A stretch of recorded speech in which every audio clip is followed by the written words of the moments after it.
notre aventure, je dois vous dire, Nidia a dit que j'étais Chantal Kouta, oui, je serai celle qui va vous guider tout au long de ce sommet, mais je suis heureuse de céder ma place, de céder cet espace à quelqu'un qui a fait parler d'elle. Je vous assure que lorsque Nidia m'a dit que nous aurons sur cette plateforme une invitée d'honneur qui s'appelle Rose Luman Saint-Jean, je me suis dit, mon Dieu, celle que j'avais écoutée, elle était en France, elle avait participé à un concours, elle avait gagné un concours de l'éloquence, elle avait gagné, où j'étais excitée. Alors, je vous invite à être aussi excitée que moi pour écouter Rose Luman Saint-Jean, qui est titulaire d'un Master 2 en droit international et régional des droits de l'homme. Elle a été finaliste au concours international d'éloquence de l'Université Paris 1, Panthéon-Sorbonne. Elle a été lauréate du prix TV5 Monde. Et aujourd'hui, elle nous fait l'honneur d'être avec nous. Je vous demande de m'aider à accueillir comme il se doit Rose Luman Saint-Jean dans un discours intitulé « L'éloquence et l'engagement ». L'éloquence et l'engagement. Rose Luman Saint-Jean, je suis heureuse de t'avoir sur ce plateau à ce sommet de la francophonie. Merci.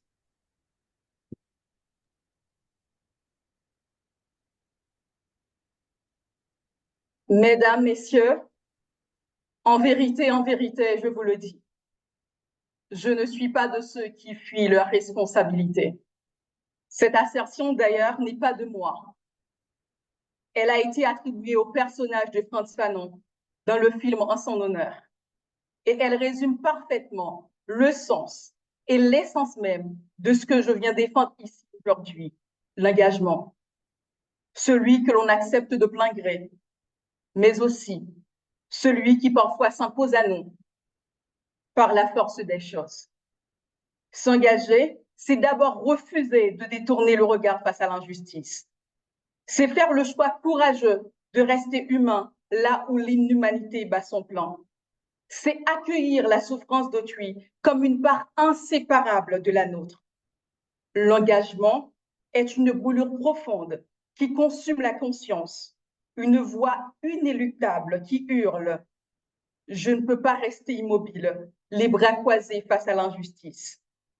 Il repose aussi sur un principe moral fondamental et universel. Ne faites pas à autrui ce que vous ne voudriez pas qu'on vous fasse. C'est choisir en pleine lucidité de peser chacune de ces actions, chacune de ces paroles, car elles peuvent blesser, fracasser, ravager et anéantir, ou au contraire, construire, réparer, protéger et élever. S'engager, c'est se lever et agir, c'est parler, se tenir debout, c'est comprendre que l'indignation seule ne suffit plus et que le silence est complice et l'inaction est une trahison. L'engagement, c'est prendre la responsabilité de faire la différence ici et maintenant, sans attendre que quelqu'un d'autre le fasse à notre place. Car face au désengagement envers l'humain, face à l'indifférence envers la famille, envers les autres, se dressent devant nous des enfants désorientés, des adultes brisés, des générations sans repère. Face au désengagement de certains États envers nous, peuple des Nations Unies, nous nous sommes pourtant engagés à préserver les générations futures du fléau de la guerre. Nous voyons ressurgir la barbarie. Des guerres éclatent avec des justifications aussi cyniques qu'insoutenables. Certains plaident en faveur de la neutralité. Mais il faut se le dire, il faut se le répéter encore et encore, à l'instar de Desmond Tutu. La neutralité face à l'injustice est un choix. Lorsque nous nous taisons devant l'oppression, la déshumanisation, le nettoyage ethnique, les crimes de guerre, les crimes contre l'humanité, le génocide. Notre silence pèse, il pèse très lourd. Il n'est pas vide de sens, il devient une prise de position. Notre silence nous range du côté de l'oppresseur, de l'agresseur et de l'exécutant. Et aujourd'hui encore, le silence étouffe les cris des femmes, des hommes, des enfants, ces migrants traqués, stigmatisés et humiliés. Certains États vont jusqu'à dresser des fichiers ethniques, à cataloguer des ressortissants entiers d'autres pays comme des courriels indésirables. On oublie que derrière chaque traversée, chaque frontière franchie, il y a une histoire, une quête de survie, un espoir de dignité. S'engager, c'est refuser cette brutalité, c'est lui opposer une humanité plus forte, c'est rendre un visage, un nom, une voix à celui qu'on déshumanise. Je suis de ceux qui croient qu'on ne n'est pas engagé, mais qu'on le devient, à force de voir, à force de comprendre, à force de ne plus supporter. Et je vous le dis, au regard des défis contemporains, ce monde n'a plus besoin de spectateurs. Il a besoin de sentinelles.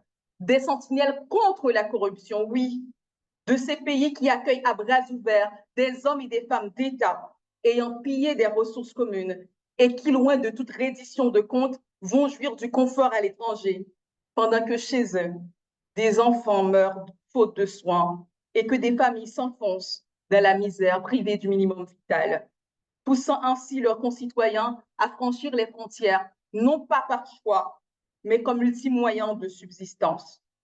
Fermer les yeux face à de tels drames, c'est devenir complice.